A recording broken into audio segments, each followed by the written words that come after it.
बोलते हैं। क्या बोलते हैं? अब शब्दों की मदद से वाक्य बनाए जाते हैं। शब्दों की मदद से जैसे राम एक शब्द हो गया, राम लक्ष्मण के बड़े भाई कितने शब्द हो गए? 1 2 3 4 5 6 शब्द हो गए ना। और 6 शब्दों से क्या बन गया हमारा? वाक्य बन गया। क्या बन गया? अब देखिए वाक्य होता क्या है? शब्दों का ऐसा समूह होता है, शब्दों की ऐसी श्रृंखला होती है ना, जैसे 5 6 7 8 शब्द ऐसे एक साथ मिला दिया जाए, जैसे मालामाल शब्दों को मिलाने से वाक्य बन जाते हैं। क्या बन जाते हैं?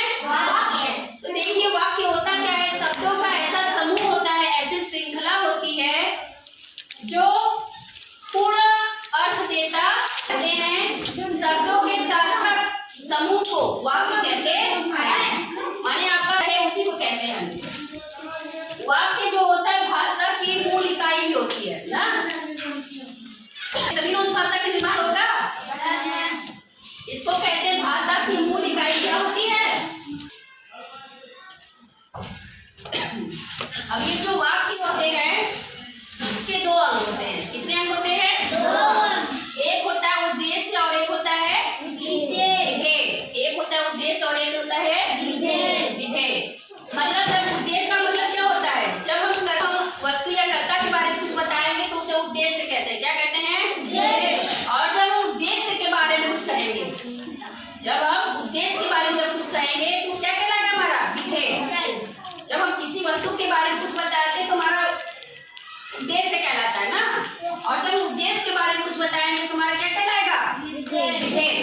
तो हम कहें वाक्य के कितने अंग होते हैं तो आप कितना बोलेंगे? 2। एक होते हैं 2 भेद होते हैं। एक होता है रचना के आधार पर और एक होता है अर्थ के आधार पर। तो ये बहुत बड़ी बड़ी टॉपिक है, अभी आपको इनके बारे में थोड़ा थोड़ा पढ़ाएंगे।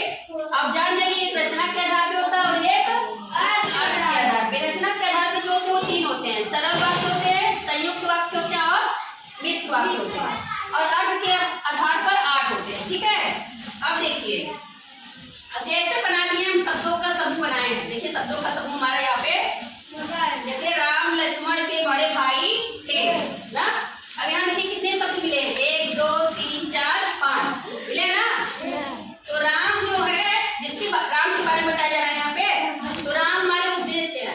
राम हमारे, अब राम के बारे में बताया क्या जा रहा है कि लक्ष्मण के बड़े भाई थे। तो ये हमारा क्या हो जाएगा? विधेय। क्या हो जाएगा? बताया जाए ना। और विधेय क्या होता है? उद्देश्य के बारे में कुछ बताना। अब जब कुछ बताया जाए तो हमारा क्या कहलाता है? उद्देश्य।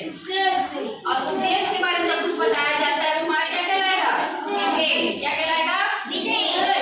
अब यहाँ देखिए, श्याम ने बाजार से फल लिए। श्याम ने क्या किया? तो पहले कर्ता के बारे में बताया गया ना, क्रिया के बारे में, कर्ता के बारे में। कर्ता के बारे में क्या है? यहाँ पे कर्ता कौन है? कौन काम कर रहा है? फल लेने का काम किसने किया है? श्याम ने। फल कौन खरीद रहा है? श्याम ने। श्याम जब फल खरीद रहा है, ये तो हमारा उद्देश्य ये है। क्या है?